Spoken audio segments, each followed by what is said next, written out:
بسم اللہ الرحمن الرحیم۔ السلام علیکم، ہمارے چینل میں خوش آمدید۔ سب ابا سے افسوس کر رہے تھے۔ گھر میں بہت رش تھا، مہمانوں کا آنا جانا تھا۔ میں بھی رو رو کر اب تھک چکی تھی۔ میری شادی میری کزن کے ساتھ ہوئی تھی۔ اب تو مجھے بھی اماں کی وفات پر آئے ہفتہ ہو گیا تھا۔ اماں کی وفات اچانک ہوئی تھی، جو سب کے لیے بہت بڑا دھچکا تھا۔ میں اماں ابا کی اکلوتی اولاد تھی۔ آہستہ آہستہ سب مہمان جانے لگے تو میرے شوہر نے بھی کہنا شروع کر دیا کہ گھر چلو۔ مجھے تو سمجھ نہیں آ رہی تھی کہ میں کیسے اپنے ابا کو تنہا چھوڑ کر جاؤں گی۔ میرے ابا کے گھر میں بس اب ایک ملازمہ تھی، مگر اس کا کہنا بھی تھا کہ اب وہ یہاں نہیں رہے گی۔ پہلے تو اماں کی وجہ سے وہ رہ رہی تھی، مگر اب اماں کے چلے جانے کے بعد اس نے بھی کام کرنے سے منع کر دیا تھا۔ میں ابا کی وجہ سے بہت پریشان تھی۔ میرے 2 چھوٹے بچے تھے جو ہفتے سے اپنی دادی کے پاس تھے، مگر اب شوہر نے ضد ہی پکڑ لی تھی کہ میں ان کے ساتھ جاؤں۔ میں نے اپنے شوہر کو کئی مرتبہ سمجھانے کی کوشش کی کہ میرے ابا اکیلے ہیں، میں انہیں اکیلا چھوڑ کر نہیں جا سکتی، مگر میرا شوہر تو کسی صورت ماننے کو تیار نہیں تھا۔ میں نے اپنے ابا سے بات کی اور ابا نے کہا کہ بیٹی تم اپنا گھر بساؤ، میری وجہ سے اپنا گھر خراب نہ کرو۔ میں مان گئی، مگر میرا دل کسی بھی طور پر مطمئن نہیں تھا۔ میرا دل چاہتا کہ میں بس اپنے ابا کے پاس رہوں۔ اکلوتی بیٹی ہونے کی وجہ سے ابا کے پاس اب کوئی سہارا نہیں تھا۔ میں اپنے سسرال تو آ گئی، مگر ذہن ہمیشہ ابا کی طرف ہی رہتا۔ اکثر اوقات انہیں فون کر کے ان کا حال احوال پوچھ لیا کرتی، مگر میں جان گئی تھی کہ وہ ٹھیک نہیں ہیں۔ اکیلا بندہ تو ویسے ہی ذہنی مریض ہو جاتا ہے۔ میرے ابا کے پاس پیسوں کی کوئی کمی نہیں تھی، مگر ان کا آخری سہارا نہیں رہا تھا۔ میرے ابا میری اماں سے بہت محبت کرتے تھے، ان کا بہت خیال رکھتے تھے۔ میری اماں کینسر کی مریضہ تھیں۔ ابا نے اماں کا بہت علاج کروایا، مگر جانے والوں کو کون روک سکتا ہے۔ ابا اس وقت بھی بہت روئے تھے جب ابا کو اماں کے کینسر کا معلوم ہوا تھا۔ ابا اماں کے کینسر کا سن کر پل پل جیتے اور پل پل مرتے تھے۔ اماں ابا میں بھی بہت محبت تھی، ایسی محبت میں نے آج تک نہیں دیکھی تھی۔ مگر اب فکر کی بات یہ تھی کہ ابا اکیلے زندگی کیسے گزاریں گے۔ زندگی کا تو کوئی بھروسہ نہیں، مگر جب تک انسان دنیا میں رہے تنہا زندگی کہاں گزار سکتا ہے۔ اور یہ بات بالکل حقیقت ہے۔ زندگی کا کام چلتے جانا ہے۔ میں نے اپنے شوہر سے ضد کی کہ مجھے سسرال میں آئے ہوئے 1-2 ہفتے ہو چکے ہیں، اب 1 ہفتے کے لیے مجھے ابا کے پاس چھوڑ دو تاکہ میں ان کی خدمت کر سکوں۔ مگر میرا شوہر میرے ساتھ جھگڑ پڑا اور کہنے لگا کہ اگر تم نے وہاں پر ہی رہنا تھا تو میرے ساتھ آئے ہی کیوں تھی؟ اماں کو سارا کام اکیلے کرنا پڑتا ہے، تمہیں ان کا کوئی احساس نہیں، بس پیچھے جانے کا خیال ہر وقت تمہارے دماغ میں رہتا ہے۔ اماں کے گزر جانے کے بعد میرے شوہر کے جیسے تیور بدلے تھے۔ میں تو حیران رہ گئی تھی کہ کوئی اتنا خود غرض کیسے ہو سکتا ہے، جبکہ میرا شوہر اچھے سے جانتا تھا کہ میرے ابا اکیلے ہیں۔ وہ تو خود پکا کھا بھی نہیں سکتے، روز روز باہر کا کھانا کھا کر ان کی بھی حالت خراب ہو چکی ہوگی۔ مگر میں لڑ جھگڑ کر اپنے میکے آ گئی، اور آ کر تو میرے ہوش اڑ گئے جب میں نے ابا کی حالت دیکھی۔ ابا بہت کمزور ہو چکے تھے، وہ تو پہلے جیسے رہے ہی نہیں تھے۔ ابا ہمارے سب سے جاندار تھے، ان جیسا کوئی نہیں تھا۔ میری شادی اپنی پھپھو کی طرف ہوئی تھی۔ میری پھپھو ہمیشہ یہی کہتی تھیں کہ تمہارے ابا جتنا طاقتور اور ہمت والا کوئی نہیں ہے، مگر اماں کی موت نے انہیں نڈھال کر دیا تھا اور وہ بالکل ہی بگڑ چکے تھے۔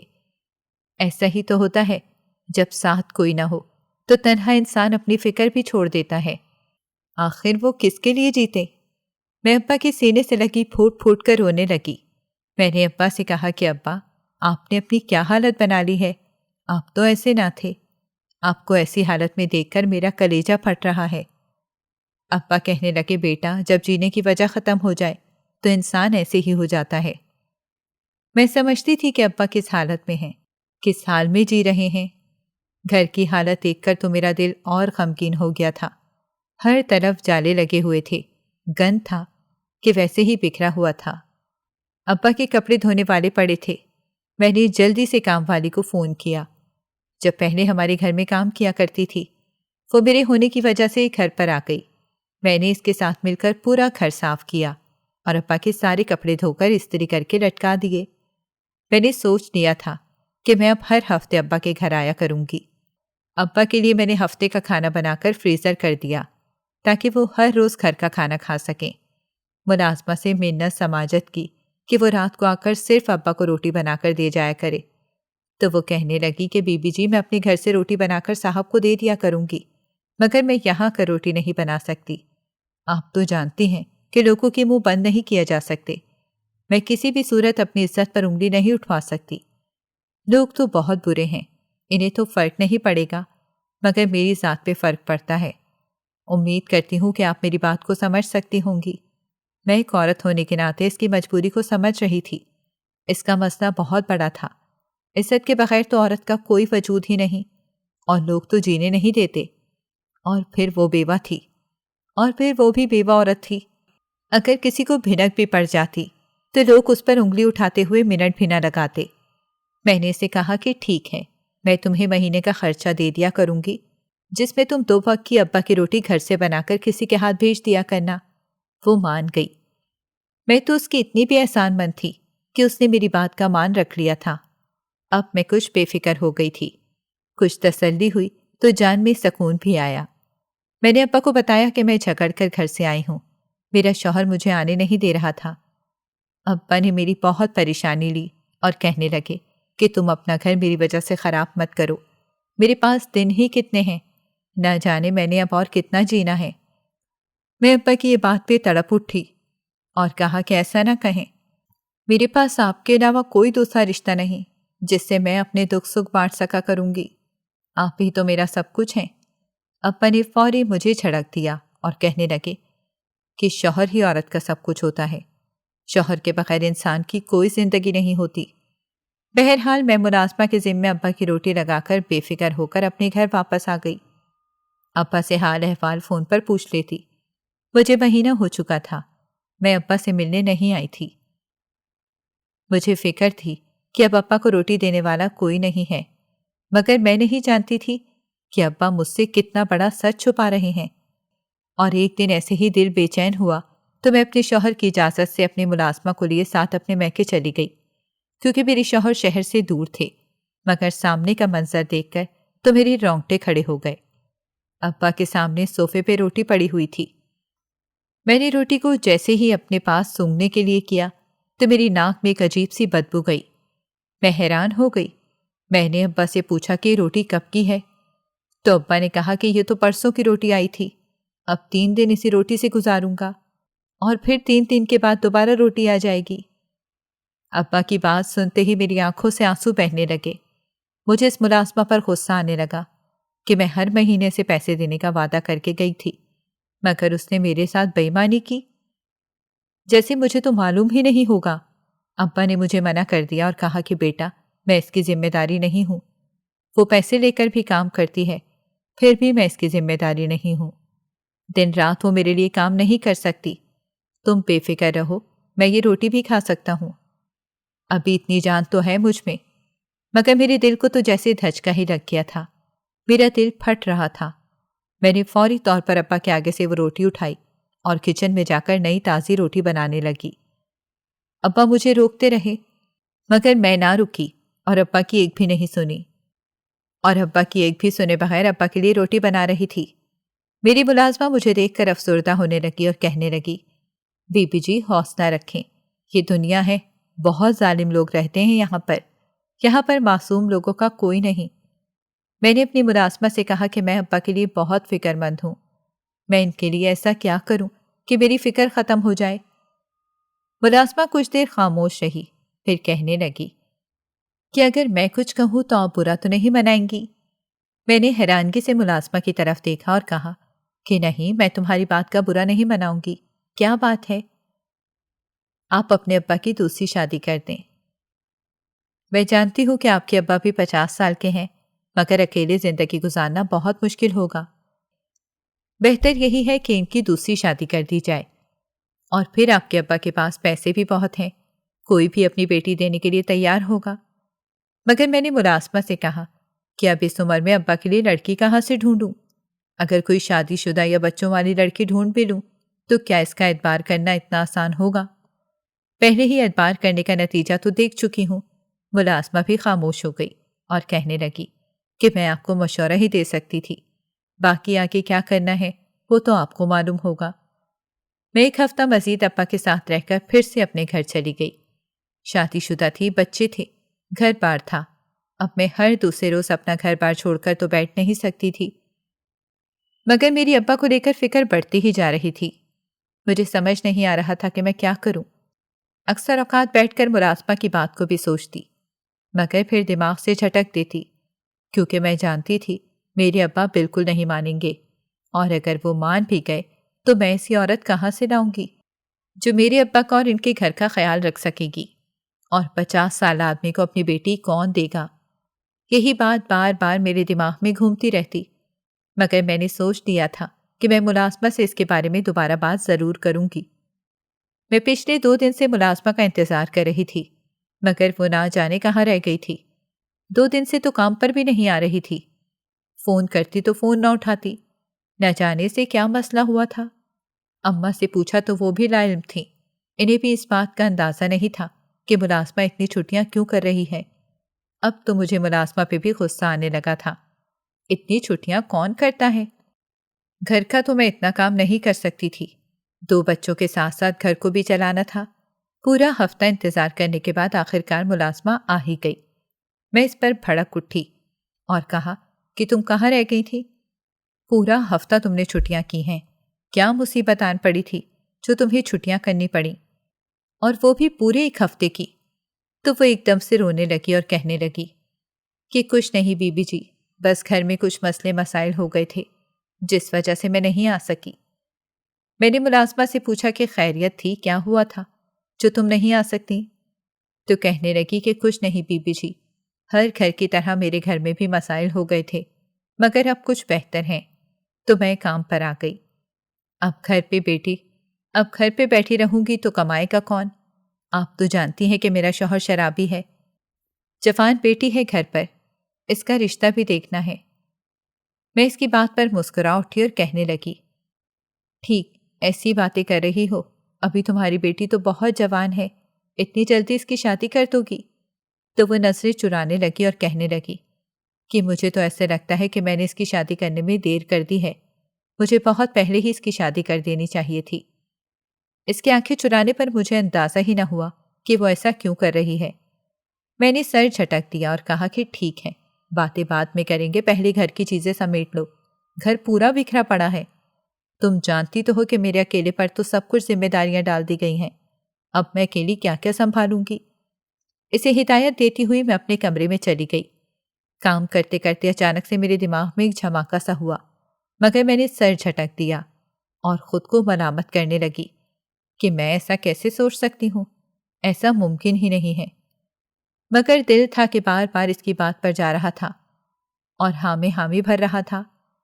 اب تو سر درد سے پھٹنے لگا تھا۔ تبھی میں سارے کام چھوڑ کر ملازمہ کے پاس گئی جو کچن میں کھانا بنا رہی تھی، مگر ایک بات جو بہت حیران کن تھی کہ اس کی آنکھوں میں آنسو تھے اور وہ بار بار اپنی آنکھیں صاف کر رہی تھی۔ میں نے ملازمہ سے کہا کہ کیا ہوا ہے، تم پریشان لگ رہی ہو، تمہارا شوہر لڑا ہے تمہارے ساتھ کیا؟ تو آنکھیں چرانے لگی اور پھر ایک دم چونک کر کہنے لگی کہ ہاں میرا شوہر ہی میرے ساتھ لڑا ہے۔ وہ ایک دم گڑبڑا گئی تھی، جیسے وہ یہ جواب نہیں دینا چاہتی تھی، مگر مجبوراً اسے یہی جواب دینا پڑ رہا تھا۔ میں نے کہا خیر یہ تو ہر گھر کے معاملات ہیں، تمہارا شوہر پیسوں کی وجہ سے تم سے لڑتا ہے اور میرا شوہر مجھ سے محبت کرنے کی وجہ سے۔ مجھے اس کی محبت چاہیے اور تمہارے شوہر کو تمہاری دولت۔ گھر کے معاملات میں رویا نہیں کرتے۔ اس کو سمجھاتے ہوئے میں نے اچانک سے بات کا رخ بدلا اور کہا کہ اس روز تم مجھے کچھ رشتے کے بارے میں کہہ رہی تھی کہ میں اپنے ابا کی شادی کروا دوں، کہ تم میری اس میں مدد کر سکتی ہو۔ وہ حیرانگی سے میری طرف دیکھنے لگی اور کہنے لگی، جی بی بی جی، میں آپ کی مدد کر سکتی ہوں۔ میں نے کہا کہ مجھے ایسی کسی عورت یا لڑکی سے ملوا دو جو میرے ابا سے شادی کر لے۔ ملازمہ ایک دم سوچ میں پڑ گئی اور کہنے لگی کہ میں دیکھوں گی، اگر کوئی رشتہ ہوا تو میں آپ کو ضرور بتاؤں گی۔ میرے جاننے والے بہت ہیں جو رشتہ کرواتے ہیں، اگر کوئی اچھی جاننے والی لڑکی مل گئی تو میں آپ کو ضرور بتاؤں گی۔ میں نے اسے کہا کہ ہاں ضرور بس اس بات کا خیال رکھنا کہ لڑکی گھریلو ہو، کام کا جانتی ہو اور گھر سنبھال سکتی ہو۔ ملازمہ مان گئی اور اپنا کام کرنے لگی۔ میں بھی واپس اپنے کمرے میں جا کر اپنا کمرہ سمیٹنے لگی۔ شام ہونے کو آئی تھی، کھانا تیار کرنا تھا۔ میں نیچے آئی اور ساس سے پوچھنے لگی کہ آج کھانے میں کیا پکائیں۔ ساس سے باتیں کرتے کرتے میں ایک دم باہر چھوٹے سے باغ میں چلی گئی جو گھر کے ساتھ ہی بنا ہوا تھا۔ وہاں پر کسی عورت کے بولنے کی آواز آ رہی تھی۔ میں حیران رہ گئی کہ ہمارے گھر میں یہ تیسری عورت کون ہے؟ ملازمہ تو کچن میں تھی اور میں میری ساس کمرے میں کھڑے باتیں کر رہے تھے، تو پھر یہ کون تھا؟ میں اچانک سے اس کی باتیں سننے لگی، لیکن اس عورت کا چہرہ دیکھتے ہی میرے رونگٹے کھڑے ہو گئے، کیونکہ وہ کوئی اور نہیں بلکہ میری ملازمہ ہی تھی۔ میں نے اس سے کہا کہ کیا ہوا ہے؟ وہ مجھے دیکھ کر ایک دم سے ڈر گئی اور اس کے ہاتھ سے فون نیچے گر گیا۔ اس کی آنکھیں پھٹی کی پھٹی رہ گئیں اور وجود کپ کپا رہا تھا، جو واضح طور پر ظاہر ہو رہا تھا۔ میں نے شبنم سے پوچھا کہ شبنم کیا ہوا ہے؟ تم کیوں اتنا گھبرائی ہوئی ہو اور کس سے بات کر رہی تھی جو اتنا ڈر گئی ہو؟ تو پہلے وہ ادھر ادھر دیکھنے لگی، مگر پھر اچانک سے کہتی، نہیں بی بی جی، وہ اچانک سے آپ آ گئیں تو میں ایک دم گھبرا گئی تھی، میں ڈر گئی تھی، ورنہ ایسی کوئی بات نہیں۔ میں تو اپنے گھر بات کر رہی تھی، اپنی بیٹی کو نصیحت کر رہی تھی کہ گھر سے باہر نہ نکلے، آج کل باہر کے حالات جو بہت خراب ہیں۔ میں نے اسے کہا کہ ہاں ایسا ہی ہے، تمہاری بیٹی بھی جوان اور خوبصورت ہے، اسی لیے تم اسے گھر میں ہی رکھا کرو۔ اتنا کہہ کر میں کچن میں کھانا بنانے چلی گئی اور ملازمہ اپنے گھر واپس چلی گئی۔ اگلے روز ابا کا فون آیا تو انہوں نے بتایا کہ ان کی حالت بہت خراب ہے، وہ بہت بیمار ہیں، 2 روز سے بخار بہت تیز ہے اور مجھے بلا رہے تھے۔ میں نے اپنے شوہر سے کہا کہ میں اپنے ابا کے گھر جانا چاہتی ہوں، ان کی حالت بہت خراب ہے۔ تبھی نہ جانے میرے شوہر کے دماغ میں کیا آیا، مجھے بڑے پیار سے محبت سے میرے میکے چھوڑ آیا۔ میں ابا کی دیکھ بھال کرنے لگی تھی، جو بخار کی وجہ سے بہت زیادہ کمزور ہو گئے تھے، ان سے اٹھنا بیٹھنا کھانا پینا محال ہو چکا تھا۔ میں نے ابا سے کہا کہ ابا میں چاہتی ہوں کہ اب آپ دوبارہ شادی کر لیں۔ ابا میری بات سن کر حیران رہ گئے اور مجھے چھڑپتے ہوئے کہنے لگے کہ اس عمر میں شادی کرتا بہت اچھا لگوں گا، جبکہ میں 2 بچوں کا نانا بھی بن چکا ہوں۔ میں نے بس کہا کہ ابا میں کچھ نہیں جانتی، بس میں آپ کی دوبارہ شادی کر دوں گی، اب میں روز روز اپنا گھر چھوڑ کر نہیں آ سکتی، آپ میری بات کو کیوں نہیں سمجھتے؟ ابا ایک دم جلال میں آ گئے اور کہنے لگے کہ کوئی ضرورت نہیں تمہیں اپنا گھر چھوڑ کے آنے کی میرے لیے، اب دوبارہ مت آنا۔ ابا ناراض ہو گئے تو میں انہیں منانے لگی اور کہنے لگی کہ ابا آپ ناراض نہ ہوں بلکہ میری بات سمجھنے کی کوشش کریں۔ میں نہیں چاہتی کہ میرے گھر میں کوئی بدمزگی ہو، میرے تو چھوٹے بچے ہیں، ساس ہے، شوہر ہے، ان کے کام ختم نہیں ہوتے، میں کیا کروں؟ اتنا کہہ کر میں رونے لگی تو ابا نے کہا کہ بیٹی میں نہیں چاہتا کہ تمہارا گھر خراب ہو، مگر میں شادی کر لوں گا تو لوگ کیا کہیں گے کہ اس عمر میں بھی بڈھے کو سکون نہیں ہے، ابھی بھی شادی رچا لی۔ ابا آپ اگر شادی نہیں کرتے تو ان دنوں میں کون آ کر آپ کو پوچھ لیتا ہے؟ جن لوگوں کی آپ بات کر رہے ہیں، کتنی دفعہ انہوں نے آپ سے روٹی کا پوچھا یا آپ کی طبیعت کا خیال رکھا؟ جب کوئی آپ کا خیال نہیں رکھ سکتا، آپ کو کچھ کھانے پینے کو نہیں دے سکتا، تو پھر ان کو کوئی حق نہیں بنتا کہ وہ آپ کی زندگی میں کیا ہو رہا ہے یا کیا آپ کی زندگی میں کیا ہو رہا ہے یا کیا نہیں، کون آ رہا ہے کون نہیں، کس کے لیے آپ کی زندگی میں جگہ ہے کس کے لیے نہیں، اس بات پر نظر رکھیں۔ میں نے ابا سے کہا کہ بس بات ختم ہو چکی ہے، میں آپ کی شادی کر رہی ہوں، جیسے ہی کوئی اچھا رشتہ ملا اسی روز آپ کا نکاح پڑھا دوں گی۔ ابا بس جیسے خاموش ہو گئے تھے، جیسے انہوں نے سب کچھ میرے اوپر چھوڑ دیا تھا۔ میں ان کو سونے کا کہہ کر اپنے کمرے میں آ گئی، میرے بچے بھی سو چکے تھے۔ اچانک میرا فون بجنے لگا، مجھے حیرت ہوئی کہ رات کے اس پہر مجھے کون فون کر رہا ہے، مگر جیسے ہی میں نے فون اٹھایا تو آگے میرا شوہر تھا۔ نمبر دیکھا تو وہ میرے شوہر کا نہیں تھا، مجھے لگا کہ شاید وہ کسی دوست کے نمبر سے کر رہے ہیں۔ تبھی میرا شوہر مجھے کہنے لگا کہ اب اگر گھر واپس آؤ گی تو خالی ہاتھ مت آنا۔ میں حیرانگی سے سوچنے لگی کہ میرا شوہر ہوش میں تو ہے۔ میں نے اپنے شوہر سے کہا کہ کیا مطلب ہے اس بات کا خالی ہاتھ مت آنا؟ میں اپنے ساتھ کیا لے کر آئی تھی جو واپس لے کر جاؤں گی؟ تبھی میرا شوہر کہنے لگا کہ تمہارے باپ کی اتنی جائیداد ہے اپنے باپ سے کہو کہ کچھ جائیداد میرے نام کر دیں، تو پھر ہی تم واپس آ سکتی ہو، ورنہ جہاں ہو وہاں ہی رہو۔ جب سے تمہاری ماں گئی ہے میری زندگی تو عذاب ہی ہو گئی ہے۔ میں نے اپنے شوہر سے کہا کہ یہ کیا طریقہ ہے، یہ کیا کہہ رہے ہو تم؟ جانتے ہو کہ میں اپنے ابا سے پیسوں کا مطالبہ نہیں کر سکتی۔ ابھی وہ جس حالت میں ہے میں ان سے کس طرح کہہ دوں کہ وہ اپنی آدھی جائیداد ہمارے نام کر دیں؟ تبھی میرا شوہر کہنے لگا کہ میں کون سا کیلا کھاؤں گا، تم بھی تو ساتھ ہی ہوگی۔ بس میں چاہتا ہوں کہ تمہارے باپ ہمارے نام کچھ جائیداد کر دیں، ہمارے بھی بچے ہیں، چلو انہی کے کام آ جائے گی۔ اور پھر اس عمر میں تمہارے ابا نے اتنی جائیداد کرنی بھی کیا ہے؟ اور ویسے بھی اگر تمہارے ابا نے دوسری شادی کرنے کا فیصلہ کر ہی لیا ہے تو باہر والی عورت آ کر تمہاری ساری جائیداد پر قبضہ کر لے گی، پھر کیا کرو گی اور کیسے نکلواؤ گی اس سے ساری جائیداد؟ اسی لیے تو میں سمجھا رہا ہوں کہ آدھی جائیداد اپنے نام کر دو، کل کو تمہارے ابا کی دوسری اولاد ہو گئی تو باقی کی جائیداد ان کے نام ہو جائے گی، وہ بھی تمہارے ہاتھ سے چلی جائے گی۔ اس سے پہلے کہ یہ بھی ہمارے ہاتھ سے چلی جائے اور کوئی غیر ان پر قبضہ کر لے، تم جلدی سے کوئی اچھا فیصلہ لے لو۔ عقل مندی اسی میں ہے، جو میں کہہ رہا ہوں وہ مان لو۔ میرے شوہر نے میرا دماغ بہت خراب کر دیا تھا۔ میں بھی اب یہی سوچنے لگی تھی کہ اگر کوئی خیر آئے گی تو باقی ساری جائیداد پر قبضہ کر لے گی اور ہمیں اس میں سے کچھ نہیں ملے گا، اور اگر ابا کی دوسری اولاد ہو گئی تو ہم تو خالی ہاتھ ہی رہ جائیں گے۔ میرے دماغ میں شیطان آ گیا تھا، مجھے پیسوں کا لالچ ہونے لگا تھا۔ اب تو ابا کی فکر ختم ہو چکی تھی اور اس کی جگہ لالچ نے لے لی تھی۔ شوہر کے جملے بار بار دماغ میں گردش کر رہے تھے۔ میں نے بھی سوچ لیا تھا کہ میں ابا کی شادی کرواتے ہی دھوکے سے ابا کی ساری جائیداد اپنے نام کروا لوں گی، ورنہ نہ جانے ابا بھی مجھے اپنی جائیداد میں سے حصہ دیں گے یا نہیں۔ خیر وقت گزرتا گیا اور میرا لالچ دن بدن بڑھتا گیا۔ آج پھر میں کچن میں کھڑی ابا کے رشتے کے بارے میں سوچ رہی تھی کہ اچانک سے ملازمہ میرے پاس آئی۔ اس نے کان کو فون لگایا ہوا تھا۔ میرے دیکھتے ہی اچانک سے اس نے فون بند کر دیا اور اس کا رنگ ایک دم اڑ گیا۔ مجھے کافی حیرت ہوئی۔ میں نے اس سے پوچھا کہ کیا ہوا ہے، تم اتنا گھبرا کیوں گئی ہو؟ میں آج کل تمہیں دیکھ رہی ہوں، تم مجھے دیکھتے ہی ایک دم ڈر جاتی ہو۔ اور یہ کیا، ہر دوسرے دن تم نے فون کو کان پر لگایا ہوتا ہے؟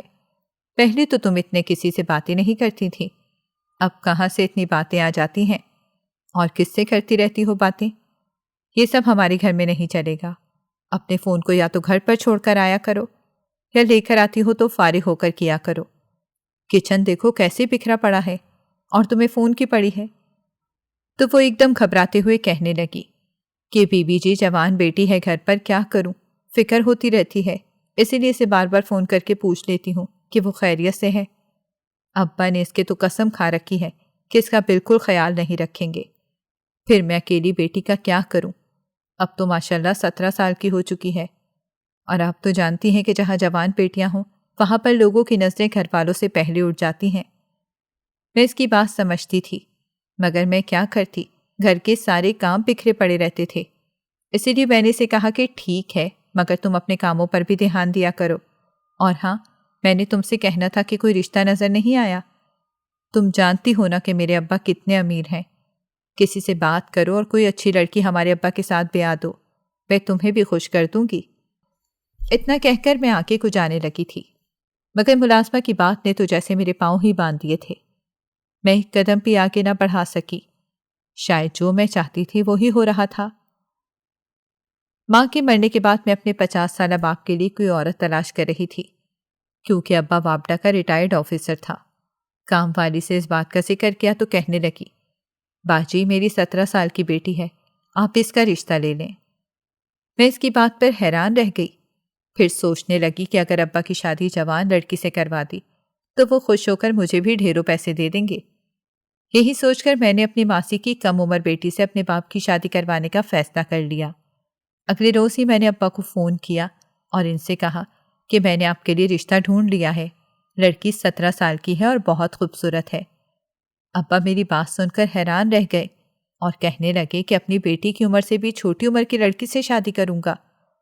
کہ اب تمہیں تمہاری عمر سے بھی چھوٹی عمر کی لڑکی کو ماں بناؤں گا؟ میں اب بس یہ کہنے لگی کہ ابا میں کچھ نہیں جانتی، لوگ بہت اچھے ہیں، میں بہت اچھے طریقے سے ان کو جانتی ہوں۔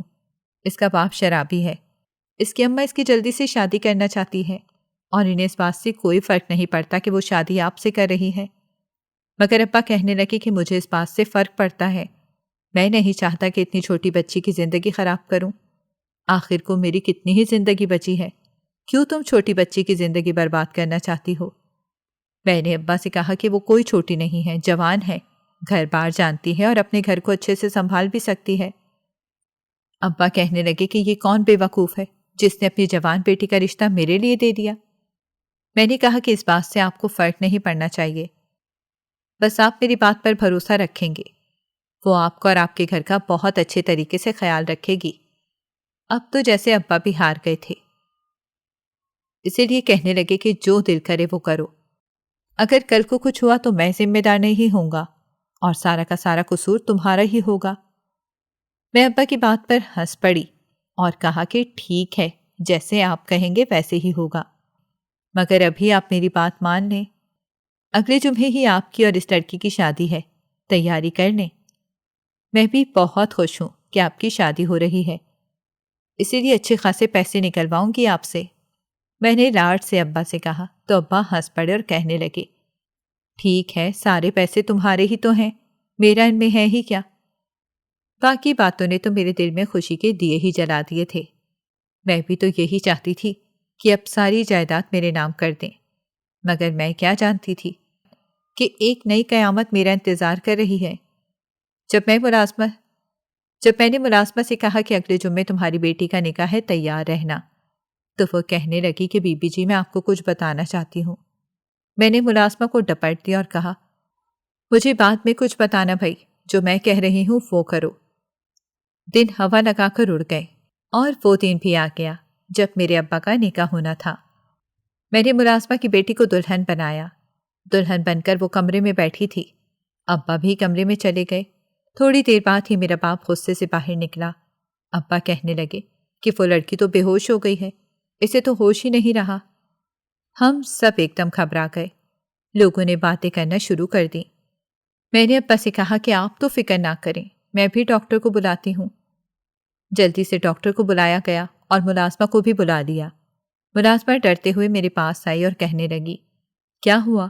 میں نے کہا، پتہ نہیں تمہاری بیٹی بے ہوش ہو گئی ہے، کیا وہ اس رشتے کے لیے تیار نہیں تھی؟ تو ملازمہ کہنے لگی کہ وہ تو تیار تھی۔ میں نے کہا کہ پھر ایسا کیا ہوا جو وہ بے ہوش ہو گئی؟ ڈاکٹر آئی اور اس کا معائنہ کرنے لگی۔ معائنہ کرنے کے بعد ڈاکٹر باہر آ گئی اور پھر ایک ایسی بات کہی کہ میرے ہوش اڑ گئے۔ کہنے لگی کہ آپ تو جانتے ہیں کہ اسلام میں ایک حاملہ عورت کے ساتھ نکاح جائز نہیں ہے، پھر آپ لوگوں نے کیسے یہ نکاح کر لیا؟ دلہن حاملہ ہے۔ میں نے چونک کر ملازمہ کی طرف دیکھا، میری آنکھیں حیرت سے پھٹی کی پھٹی رہ گئی تھیں۔ میں نے ملازمہ سے کہا کہ یہ کیا ہے؟ تو وہ ایک دم رونے لگی اور میرے پیروں میں گر گئی اور کہنے لگی کہ مجھے معاف کر دیں بی بی جی، میں بے قصور ہوں، میری بیٹی بد کردار ہے، وہ کسی لڑکے کے ساتھ بھاگ گئی تھی، مگر اس نے اس کا غلط استعمال کر کے اسے واپس گھر پہ چھوڑ دیا۔ میں بہت پریشان رہتی تھی، آپ کو بھی رشتے کی ضرورت تھی، اسی لیے میرے پاس اور کوئی چارہ نہیں تھا، تبھی میں نے آپ کے ابا سے اس کا نکاح کروا دیا، مجھے معاف کر دیں، میں بہت بڑی گنہگار ہوں، میں آپ کی بھی گنہگار ہوں۔ ابا تو سر پکڑ کر بیٹھ گئے تھے، میرے بھی رونگٹے کھڑے تھے، آنکھیں پھٹی کی پھٹی رہ گئی تھیں۔ ملازمہ کیا کہہ رہی تھی مجھے کچھ سنائی نہیں دے رہا تھا، میرے کان سائیں سائیں کر رہے تھے۔ یہ کیسی حقیقت تھی؟ اتنا بڑا جھوٹ، اتنا بڑا فریب ہمارے ساتھ کیا گیا تھا۔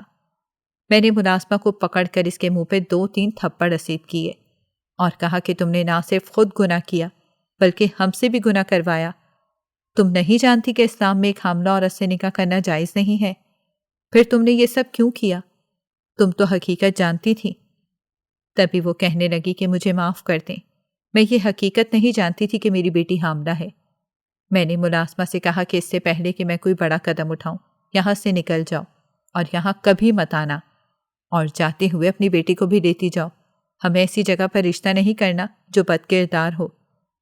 ملازمہ پیروں میں گر کر گڑ گڑانے لگی اور کہنے لگی کہ بی بی جی ایسا ظلم نہ کریں، اگر میں اپنی بیٹی کو یہاں سے لے گئی تو لوگ ہمیں تانے دے دے کر مار دیں گے، ہم پر رحم کریں۔ تبھی ابا میرے پاس آئے اور کہنے لگے کہ ملازمہ کو چھوڑ دو، وہ بے بس تھی، غلطی تو اس کی بیٹی کی ہے۔ اب میں تمہیں کہتا تھا نا کہ چھوٹی عمر کی لڑکیاں بڑے مردوں کے ساتھ کہاں گزارا کرتی ہیں۔ تم نے ہی زبردستی یہ سب کیا، صرف اس لیے کہ تمہیں جائیداد مل سکے۔ تم ایک دفعہ کہتی تو صحیح، میں تمہیں ساری جائیداد تمہارے نام کر دیتا، مگر کسی کی زندگی تو برباد نہ ہوتی، نہ میری نہ اس بچی کی۔ میں حیرت سے ابا کی طرف دیکھنے لگی۔ ایک دم خوف میرے جسم پر طاری ہو گیا۔ ابا مسکرانے لگے اور کہنے لگے، تمہیں کیا لگتا ہے کہ میں تمہاری چال نہیں سمجھتا تھا؟ میں نے اس دن تمہاری ساری باتیں سنی تھیں، جس روز تم اپنے شوہر سے ایک لمبی چوڑی تدبیر بنا رہی تھیں۔ میں اس روز جان گیا تھا کہ اس رشتے کے پیچھے تمہارا کچھ اچھا مقصد نہیں ہے، مگر افسوس تو اس بات کا ہے کہ تم نے نہ صرف اپنی آخرت بلکہ دوسروں کی بھی آخرت خراب کی ہے۔ تم نے اس ملازمہ کو اتنا بے بس ہی کر دیا کہ وہ فیصلہ لینے پر مجبور ہو گئی۔ ابا نے مجھے گھر سے چلے جانے کو کہا اور کہا کہ اگلے ہفتے تمہارے پیپر تمہیں مل جائیں گے جو تمہاری جائیداد کے ہوں گے۔ میں خوشی خوشی اپنے گھر چلی گئی۔ اب تو مجھے فرق بھی نہیں پڑتا تھا کہ ابا کے ساتھ کیا ہو رہا ہے اور کیا نہیں۔ اگلے ہفتے ایسا ہی ہوا۔ ابا نے مجھے کاغذات بھیج دیے، مگر ایک بری خبر بھی مجھے سننی پڑی، کیونکہ ابا کو ہارٹ اٹیک ہوا تھا جس سے وہ انتقال کر گئے۔ ملازمہ اپنی بیٹی کو واپس لے گئی، لوگوں کو یہ کہہ کے وہ بیوہ ہو گئی ہے، مگر میرے دل و دماغ میں ہمیشہ ابا کے آخری الفاظ رہ گئے۔ کاش میں اتنا لالچ نہ کرتی تو آج شاید میرے ابا میرے ساتھ ہوتے۔ میرے شوہر نے مجھ سے ساری جائیداد اپنے نام کروا لی، کل مجھے گھر سے بے دخل کر دیا۔ میں سڑکوں پر آ گئی تھی، 2 وقت کی روٹی بھی میسر نہ ہوتی تھی۔ کہاں میں ساری جائیداد کے خواب دیکھ رہی تھی اور کہاں 2 وقت کی روٹی کے لیے بھی لوگوں کے آگے ہاتھ پھیلانے پڑ رہے تھے۔ لالچ نے مجھے آسمان سے زمین پر پٹک دیا تھا، شہزادی سے بیکارن بنا دیا تھا۔ یہ بات حقیقت ہے کہ انسان جو بوتا ہے وہی کاٹتا ہے۔ میں نے کسی کے لیے برا سوچا، آج میرے ساتھ ہی برا ہوا۔ کاش میں اس وقت سب کے لیے اچھا سوچ لیتی تو آج میرے ساتھ بھی کچھ اچھا ہو جاتا، اور میں بھی ایسے حالات میں نہ ہوتی جس حالات میں میں جی رہی ہوں۔ سچ کہا کسی نے، لالچ بری بلا ہے۔ ناظرین، اگر آپ کو ہماری کہانی اچھی لگی ہے تو ویڈیو کو لائک کریں، شیئر کریں اور ہمارے چینل کو سبسکرائب کریں۔ اگلی ویڈیو تک اجازت دیں۔ اللہ حافظ۔